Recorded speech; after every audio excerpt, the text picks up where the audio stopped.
হিন্দুসকলৰ বিশ্বাস যে ৰাম জন্ম নহওঁতেই ৰামায়ণ ৰচনা কৰা হৈছিল। ঠিক যিদৰে ৰাম জন্ম নহওঁতেই ৰামায়ণ ৰচনা কৰা আছিল, একেদৰে নিৰ্বাচন ঘোষণা হোৱাৰ আগতেই মই নিৰ্বাচনৰ ফলাফল ঘোষণা কৰিবলৈ গৈ আছো। এই নিৰ্বাচনলৈ আৰু বেছি দিন নাই আৰু এই ভাৰতবৰ্ষৰ ইতিহাসত ই এটা অতি গুৰুত্বপূৰ্ণ নিৰ্বাচন হ'বলৈ গৈ আছে। এই নিৰ্বাচনত মই যি ফলাফল ক্যালকুলেশন বা গণনা কৰি উলিয়াইছো, সেই ফলাফল কোনো অপিনিয়ন পোল নহয় বা কোনো বেলেগ ধৰণৰ এষ্ট্ৰলজিক্যাল প্ৰেডিকশন নহয়। এই ক্যালকুলেশন বা গণনা হল সম্পূৰ্ণ গণিত আৰু পৰিসংখ্যা বিজ্ঞানৰ ওপৰত প্ৰতিষ্ঠিত আৰু ই শতকৰা 99% শুদ্ধ হোৱাৰ সম্ভাৱনা আছে। প্ৰথমতে মই তিনিটা সিনাৰিও কম। প্ৰথম সিনাৰিটো হল যে যদি ৰামৰ ঢৌৱে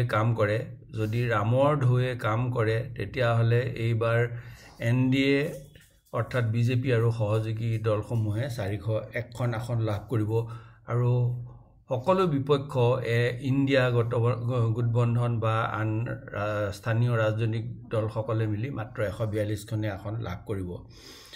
দ্বিতীয়টো গণনা হল যে যদি ৰাম আৰু লক্ষ্মণক বন্দী কৰাৰ দৰে, যিদৰে ৰাম আৰু লক্ষ্মণক বন্দী কৰা বুলি ৰামায়ণৰ এটা ভাৰ্চনত কোৱা হয়, সেই ধৰণে যদি ৰাম আৰু লক্ষ্মণক বন্দী কৰাৰ দৰে বিৰোধীয়ে তেনেধৰণৰ ডাঙৰ কোনো অস্ত্ৰ প্ৰক্ষেপ কৰিব পাৰে, তথাপিও কিন্তু আলটিমেটলি এনডিএ চৰকাৰ গঠন কৰিব আৰু তেনে ক্ষেত্ৰত এনডিএ 303খন আৰু বাকি সকলো বিৰোধী দলে মিলি 240খন আসন লাভ কৰিব।